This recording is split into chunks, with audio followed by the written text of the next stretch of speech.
প্রিয় শিক্ষার্থীবৃন্দ, সরকারি ব্রজলাল কলেজ কর্তৃক আয়োজিত একাদশ শ্রেণীর শিক্ষার্থীদের জন্য অনলাইন ক্লাসে সবাইকে স্বাগত জানাচ্ছি।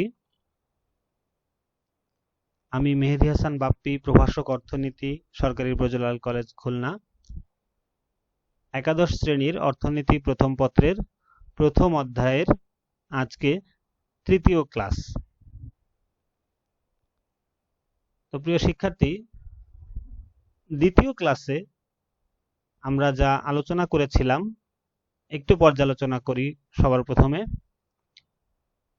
দেখো, দ্বিতীয় ক্লাসে আমরা আলোচনা করেছিলাম মৌলিক অর্থনৈতিক সমস্যাগুলি। অর্থনীতিতে মূলত তিনটি মৌলিক অর্থনৈতিক সমস্যা আছে: কি উৎপাদন করা হবে, কিভাবে উৎপাদন করা হবে এবং কার জন্য উৎপাদন করা হবে। এই তিনটি মৌলিক অর্থনৈতিক সমস্যা এবং এর বিস্তারিত পূর্ব পাঠে বা দ্বিতীয় ক্লাসে আলোচনা করা হয়েছিল। আজকে এই তৃতীয় ক্লাসে আমরা যে বিষয়টি নিয়ে আলোচনা করব সেটি হচ্ছে উৎপাদন সম্ভাবনা রেখা ও সুযোগ ব্যয়। তো প্রিয় শিক্ষার্থী, তোমাদেরকে একটু আজকের পাঠের বিষয়টির সাথে পরিচিত করিয়ে দেই। তোমরা দেখেছো মৌলিক অর্থনৈতিক সমস্যার ভিতরে মূলত উৎপাদন সংক্রান্ত সমস্যাগুলোই ছিল। কি উৎপাদন করতে হবে, কিভাবে করতে হবে, কার জন্য করতে হবে উৎপাদন। সেক্ষেত্রে এই উৎপাদন করার জন্য সম্ভাব্য উৎপাদনের যে সংমিশ্রণ, বিভিন্ন দ্রব্য, এই উৎপাদনের সংমিশ্রণ কিছু রেখাচিত্রের মাধ্যমে দেখানো হয়। এটি উৎপাদন সম্ভাবনা রেখা। আমরা কিছুক্ষণ পরে বিস্তারিত জানতে পারবো। এবং এই উৎপাদন সম্ভাবনা রেখা থেকে উদ্ভব হয় এক ধরনের বিশেষ ব্যয়, যেটিকে সুযোগ ব্যয় বলা হয় অর্থনীতিতে। এই দুটি বিষয় আজকের আলোচ্য।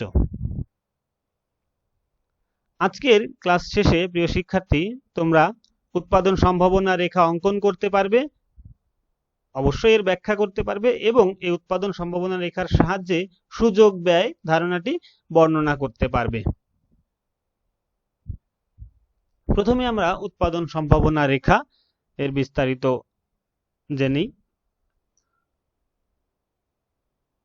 প্রিয় শিক্ষার্থী, দেখো, উৎপাদন সম্ভাবনা রেখা হলো এমন একটি রেখা যা কোনো সমাজের বিদ্যমান সীমিত সম্পদ ও প্রযুক্তি দিয়ে উৎপাদনযোগ্য দ্রব্য উৎপাদনের সম্ভাব্য সংমিশ্রণ নির্দেশ করে।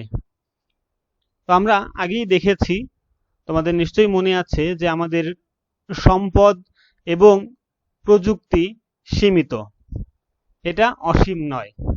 তো এই সীমিত সম্পদ ও প্রযুক্তি দিয়ে আমরা যে সকল দ্রব্য উৎপাদন করতে পারি, সেক্ষেত্রে দেখা যাচ্ছে যে আমাদের অভাব অনুযায়ী যে দ্রব্যের প্রয়োজন বা অভাব আগে মেটাতে হবে সেই দ্রব্য আগে উৎপাদন করা হয়, বা যেটির বেশি অভাব রয়েছে সেটি বেশি উৎপাদন করতে হয়।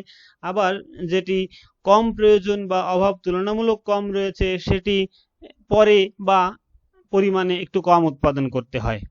এই যে বিভিন্ন সংমিশ্রণ দেখানোর জন্য অর্থনীতিতে যে রেখাচিত্র বা যে রেখার সাহায্যে এটি বর্ণনা করা হয় বা উপস্থাপন করা হয়, সেই রেখাটি হচ্ছে উৎপাদন সম্ভাবনা রেখা। আমরা চিত্রের সাহায্যে উৎপাদন সম্ভাবনা রেখা বোঝার চেষ্টা করি। অর্থনীতিতে সাধারণত দুটি দ্রব্য একবারে একসাথে আলোচনা করা সম্ভব হয়। সেক্ষেত্রে দুটি অক্ষে, এই যে রেখাচিত্রের দুটি অক্ষ, একটি হচ্ছে ভূমি অক্ষ, একটি লম্ব অক্ষ। আমরা এই দুটি অক্ষে দুটি দ্রব্যের উৎপাদন দেখব। মনে করি দ্রব্য দুটি এক্স এবং ওয়াই। প্রিয় শিক্ষার্থী, তোমরা এই একটি ছকে দেখতে পাচ্ছ এক্স দ্রব্য এবং ওয়াই দ্রব্য। তো যদি এক্স দ্রব্য এটি উৎপাদন করার ক্ষেত্রে একেবারেই কোনো উৎপাদন না করা হয়, অর্থাৎ এক্স দ্রব্যের উৎপাদন যদি 0 একক হয়, সেক্ষেত্রে সকল সম্পদ ও প্রযুক্তি দিয়ে ওয়াই দ্রব্য উৎপাদন করা সম্ভব হবে এবং সেক্ষেত্রে আমরা ধরে নেই যে ওয়াই দ্রব্য 35 একক উৎপাদন করা সম্ভব। আবার আমরা যদি দেখি এক্স দ্রব্য 20 একক উৎপাদন করতে যদি আমরা ইচ্ছা পোষণ করি বা উৎপাদন করতে চাই, অর্থাৎ এক্স দ্রব্যের উৎপাদন 0 একক থেকে বাড়িয়ে 20 এককে আমরা বৃদ্ধি করতে চাই, সেক্ষেত্রে ওয়াই দ্রব্যের উৎপাদন অবশ্যই কমাতে হবে। কারণ প্রিয় শিক্ষার্থী, তোমরা নিশ্চয়ই বুঝতে পারছো যে যেহেতু সম্পদ সীমিত, আমরা একটি দ্রব্যের উৎপাদন বাড়াতে চাইলে অপর একটি দ্রব্যের উৎপাদন অবশ্যই আমাদের কমাতে হবে। না হলে একটি দ্রব্যের উৎপাদন না কমালে অন্য একটি দ্রব্যের উৎপাদন বাড়ানো সম্ভব হবে না। আবার আমরা যদি এক্স দ্রব্যের উৎপাদন 20 একক থেকে বাড়িয়ে 35 এককে নিয়ে যেতে চাই, সেক্ষেত্রে আমাদের ওয়াই দ্রব্যের উৎপাদন আরও 10 একক কমিয়ে 20 এককে নিয়ে যেতে হচ্ছে।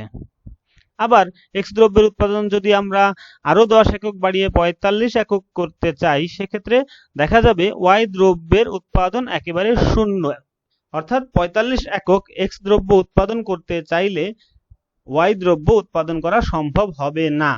এই যে সংমিশ্রণ আমাদেরকে দেখাচ্ছে যে রেখাচিত্র, তোমরা পাশেই চিত্রের সাহায্যে দেখতে পাচ্ছ। দেখো এখানে ভূমি অক্ষে এক্স দ্রব্য এবং লম্ব অক্ষে ওয়াই দ্রব্যের উৎপাদন দেখানো হয়েছে। এবং লক্ষ্য করো, ওয়াই দ্রব্য যখন 35 একক, অর্থাৎ এই যে এ বিন্দুতে উৎপাদন দেখানো হয়েছে, এ বিন্দুতে যদি উৎপাদন নির্ধারণ করা হয়, সেক্ষেত্রে ওয়াই দ্রব্য 35 একক উৎপাদন হচ্ছে এবং এক্স দ্রব্য 0 একক উৎপাদন হচ্ছে, অর্থাৎ এক্স অক্ষে একেবারেই কোনো উৎপাদন হচ্ছে না। আবার যদি এক্স দ্রব্যের উৎপাদন, দেখো আমরা ওই উৎপাদন সম্ভাবনার যে ছক, সেই ছকের মতো করে এক্স দ্রব্যের উৎপাদন 0 একক থেকে বাড়িয়ে, এক্স দ্রব্যের উৎপাদন 0 একক থেকে বাড়িয়ে 20 এককে যদি আমরা নিতে চাই, সেক্ষেত্রে বি বিন্দুতে উৎপাদন নির্ধারিত হচ্ছে এবং ওয়াই দ্রব্যের উৎপাদন 35 একক থেকে কমে 30 এককে নির্ধারণ করতে হচ্ছে। আবার আমরা এই ছকের মতো করে যদি এক্স দ্রব্যের উৎপাদন 20 একক থেকে বাড়িয়ে 35 এককে নির্ধারণ করি বা 35 একক করতে চাই, সেক্ষেত্রে লক্ষ্য করো সি বিন্দুতে উৎপাদন নির্ধারণ হচ্ছে এবং ওয়াই দ্রব্যের উৎপাদন 30 একক থেকে কমিয়ে 20 একক নির্ধারণ করতে হচ্ছে। পরবর্তীতে যদি এক্স দ্রব্যের উৎপাদন 45 একক করতে হয়, দেখো একেবারে ভূমি অক্ষের সাথে পুরোপুরি ডি বিন্দুতে এসে মিলিত হচ্ছে এবং এখানে ওয়াই দ্রব্যের উৎপাদন 0 এবং এক্স দ্রব্যের উৎপাদন 45, অর্থাৎ যে সম্পদ এবং প্রযুক্তি সম্পূর্ণটাই এক্স দ্রব্যের উৎপাদনে ব্যয় করা হচ্ছে। এই যে এ বি সি ডি, এই বিন্দুগুলোকে যোগ করে যে রেখাটি পেয়েছি আমরা, এই রেখাটি হচ্ছে উৎপাদন সম্ভাবনা রেখা। অর্থাৎ এই এ বি সি ডি, এই রেখাটি আমাদেরকে দুটি ভিন্ন দ্রব্য এক্স এবং ওয়াই এর উৎপাদনের বিভিন্ন সংমিশ্রণ বোঝাচ্ছে বা দেখাচ্ছে। এই রেখাটি হচ্ছে উৎপাদন সম্ভাবনা রেখা। তো প্রিয় শিক্ষার্থী, তোমরা একটু লক্ষ্য করবে, এই উৎপাদন সম্ভাবনা রেখা অঙ্কন করতে গেলে আমাদের উৎপাদন সম্ভাবনা এই ছকের প্রয়োজন হবে এবং এই ছকের তথ্য নিয়ে আমরা উৎপাদন সম্ভাবনা রেখা অঙ্কন করতে পারবো। আশা করি তোমরা বুঝতে পেরেছো। উৎপাদন সম্ভাবনা রেখা থেকে আমরা যে জিনিসটি পাই বা যে বিষয়টি মুখ্যভাবে আমাদের সামনে আসে, একটু তোমরা চিন্তা করো বা দেখো যে কোনো একটি দ্রব্যের উৎপাদন যদি বাড়াতে হয়, সেক্ষেত্রে অপর একটি দ্রব্যের উৎপাদন অবশ্যই কমাতে হবে। এটি হচ্ছে মূলত উৎপাদন সম্ভাবনা রেখার একটি মূল কথা। এই মূল কথা থেকেই আমাদের সামনে যে ধারণাটি আসে সেটি হচ্ছে সুযোগ ব্যয়। সুযোগ ব্যয়, তোমরা লক্ষ্য করো যে নির্দিষ্ট বা সীমিত সম্পদ দ্বারা সকল অভাব একসাথে পূরণ করা সম্ভব হয় না। একটি দ্রব্যের উৎপাদন বৃদ্ধি করতে হলে অন্য দ্রব্যের উৎপাদন হ্রাস বা পরিহার করতে হয়। এটা আমরা এতক্ষণ অবশ্যই আলোচনা করেছি। এই যে কোনো দ্রব্যের অতিরিক্ত উৎপাদন পাওয়ার জন্য অন্য একটি দ্রব্যের উৎপাদন ঠিক যতটুকু ত্যাগ করতে হয় তাকেই বলা হয় সুযোগ ব্যয়। আমরা আগের যে চিত্রটি দেখেছি আমরা আবার দেখব, তোমরা জাস্ট একটু মনে করার চেষ্টা করো যে এখানে আমরা দেখেছিলাম যে এক্স দ্রব্যের উৎপাদন বাড়ানোর জন্য ওয়াই দ্রব্যের উৎপাদন কমাতে হচ্ছে। তো এক্স দ্রব্যের উৎপাদন বাড়ানোর জন্য ঠিক যতটুকু ওয়াই দ্রব্যের উৎপাদন ছাড় দিতে হচ্ছে, এটাই হচ্ছে সুযোগ ব্যয়। আমরা এই সুযোগ ব্যয়টি আবার সে চিত্রের মাধ্যমেই দেখার চেষ্টা করি, চিত্রের সাহায্যে সুযোগ ব্যয় ব্যাখ্যা করব। এই আগের যে চিত্রটি আমরা দেখেছিলাম সেই চিত্রটি আমাদের সামনে আবার উপস্থাপিত হয়েছে, উৎপাদন সম্ভাবনা রেখা ব্যবহার করে সুযোগ ব্যয় অঙ্কন করা। তো এখানে দেখো এক্স দ্রব্যের উৎপাদন মনে করি আমরা 20 একক থেকে বাড়িয়ে 35 একক করব, অর্থাৎ এক্স দ্রব্যের উৎপাদন বাড়াতে হলে ওয়াই দ্রব্যের উৎপাদন অবশ্যই আমাদের কমাতে হচ্ছে, 30 একক থেকে কমিয়ে 20 এককে নিয়ে আসতে হচ্ছে, অর্থাৎ উৎপাদন সংমিশ্রণ বি বিন্দু থেকে তখন সি বিন্দুতে চলে যাচ্ছে। এই যে বি বিন্দু থেকে সি বিন্দুতে উৎপাদন সংমিশ্রণ যাওয়ার জন্য, অর্থাৎ এক্স দ্রব্যের উৎপাদন বাড়ানোর জন্য ওয়াই দ্রব্যের উৎপাদন ঠিক যতটুকু হ্রাস করতে হচ্ছে, এই এক্স দ্রব্যের উৎপাদনের ক্ষেত্রে সুযোগ নেওয়ার জন্য আমাদের ওয়াই দ্রব্যের উৎপাদনে কিছু ব্যয় করতে হচ্ছে। এই যে একটি দ্রব্যের উৎপাদনের সুযোগ নেওয়ার জন্য অপর একটি দ্রব্য উৎপাদনের যে ব্যয় বা হ্রাস, এটাকেই মূলত বলা হয় সুযোগ ব্যয়। আশা করি তোমরা স্পষ্ট বুঝতে পেরেছো। আমরা আবারও একটু ডায়াগ্রামটা লক্ষ্য করি। দেখো উৎপাদন সম্ভাবনা রেখায় একটি দ্রব্যের উৎপাদন বাড়ানোর জন্য অপর একটি দ্রব্যের উৎপাদন যতটুকু হ্রাস করতে হয়, বা একটি দ্রব্যের উৎপাদনে অতিরিক্ত সুযোগ পাওয়ার জন্য অপর একটি উৎপাদনে যতটুকু অংশ ব্যয় করতে হয়, তাকেই বলা হয় সুযোগ ব্যয়। তো প্রিয় শিক্ষার্থীবৃন্দ, আশা করি তোমরা সুযোগ ব্যয় বুঝতে পেরেছো।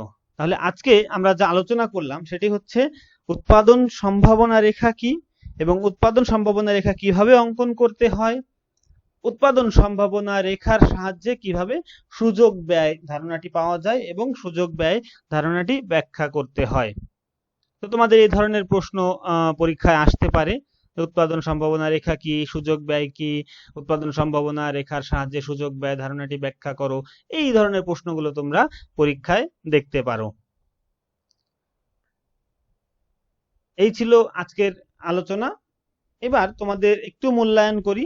একটু লক্ষ্য করো যে চিত্রের কোন বিন্দুতে উৎপাদন করা সম্ভব না। দেখো চিত্রে অনেকগুলো বিন্দু দেওয়া আছে, এ বি সি ডি, এবং নতুন একটি বিন্দু তোমরা দেখতে পাচ্ছ ই। এই বিন্দুটি দেখো উৎপাদন সম্ভাবনা রেখার বাইরে অবস্থান করছে। বাইরে বলতে বোঝাচ্ছে, দেখো তোমরা যদি এখানে বি বিন্দু থেকে ই বিন্দুতে পৌঁছাতে হয় সেক্ষেত্রে আদৌ সম্ভব কি না। আমরা A B C D E 5টা বিন্দু দেখছি, আমাদের প্রশ্ন হচ্ছে কোন বিন্দুতে উৎপাদন করা সম্ভব না। ক এ, খ বি, গ ই, ঘ ডি। একটু চিন্তা করো কোন বিন্দুতে উৎপাদন সম্ভব না। তোমরা নিশ্চয়ই বুঝতে পারছো যে আমরা একটু আগে ব্যাখ্যা করেছি যে এ বি সি ডি বিন্দুতেই উৎপাদন সম্ভব, অর্থাৎ উত্তর হবে গ, ই বিন্দুতে উৎপাদন সম্ভব নয়। কেন সম্ভব নয়? যেহেতু আমাদের সম্পদ সীমিত এবং প্রযুক্তি জ্ঞানও সীমিত বা প্রযুক্তিগত সম্পদও সীমিত, সেক্ষেত্রে ই বিন্দুতে পৌঁছাতে গেলে আমাদের দুটি দ্রব্যের উৎপাদনই বাড়াতে হচ্ছে।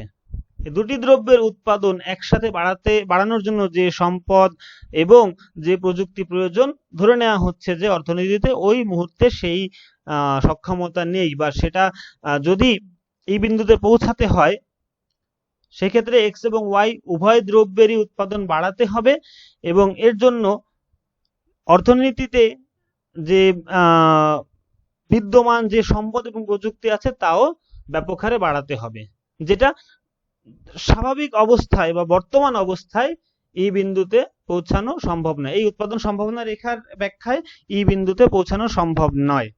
তোমাদেরকে এই প্রশ্নটি আমি একটি বহু নির্বাচনী প্রশ্ন আকারে দিয়েছি।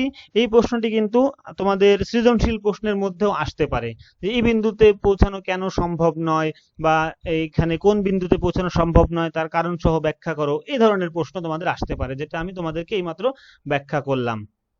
তো এই ছিল তোমাদের আজকের সার্বিক আলোচনা। প্রিয় শিক্ষার্থী, তোমাদের জন্য একটি বাড়ির কাজ, একটু বাড়িতে যেহেতু তোমরা আছো, তোমরা সাবধানেই থাকবে, স্বাস্থ্যবিধি মেনে চলবে, এবং যেহেতু পড়ালেখা শুরু হয়ে গিয়েছে তোমরা বাড়িতে বসে এই পড়ালেখাগুলো কন্টিনিউ করবে। তোমাদের জন্য বাড়ির কাজ আজকের ক্লাসের উপরে ভিত্তি করে উৎপাদন সম্ভাবনা রেখার সাহায্যে সুযোগ ব্যয় ধারণাটি ব্যাখ্যা করো। নিশ্চয়ই তোমরা করতে পারবে প্রিয় শিক্ষার্থীবৃন্দ। এই ছিল আজকের আলোচনা। সবাইকে অসংখ্য ধন্যবাদ। সবাই সুস্থ থাকো, ভালো থাকো।